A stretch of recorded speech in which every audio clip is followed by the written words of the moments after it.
We continue within the special region, also known as Falmart by the inhabitants. We find the Saturn Empire. We enter the Senate halls where we see the various factions in a somewhat heated debate with Emperor Moltsal Augustus. Their concerns about their severe losses both in Japan and once again at the entrance of the gate at Alness Hill are almost frivolously swatted away by the emperor, who manages to convince most within the Senate to rally all the kingdoms in the land for yet another assault on the newly established base of the JSDF. Many days later, we see Lord Duran, ruler of one of the vassal kingdoms, surveying his troops as they march towards the gathering of kings at the war front.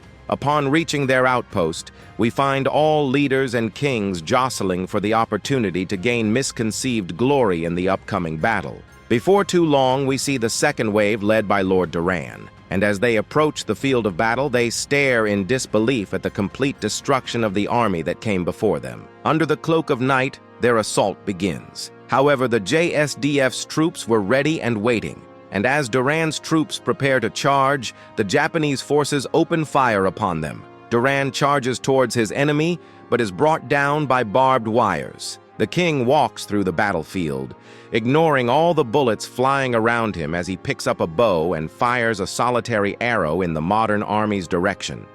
And as he does so, he comes to the devastating realization that they never stood a chance as an explosion blows him apart. Back in the Japanese camp, Itami is informed by his commanding officer that they've been tasked with forming a friendlier relationship with the people of this world.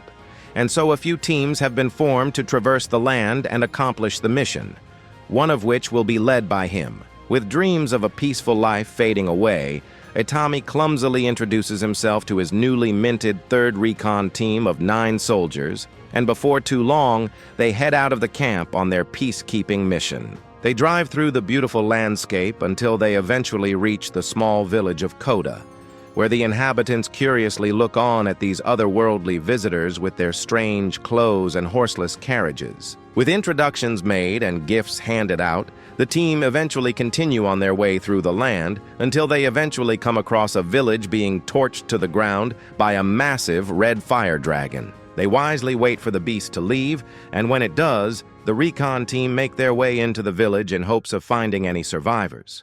However, all they discover are the scorched remnants of those who lived there. As the episode comes to an end, the recon team solemnly survey the destruction around them.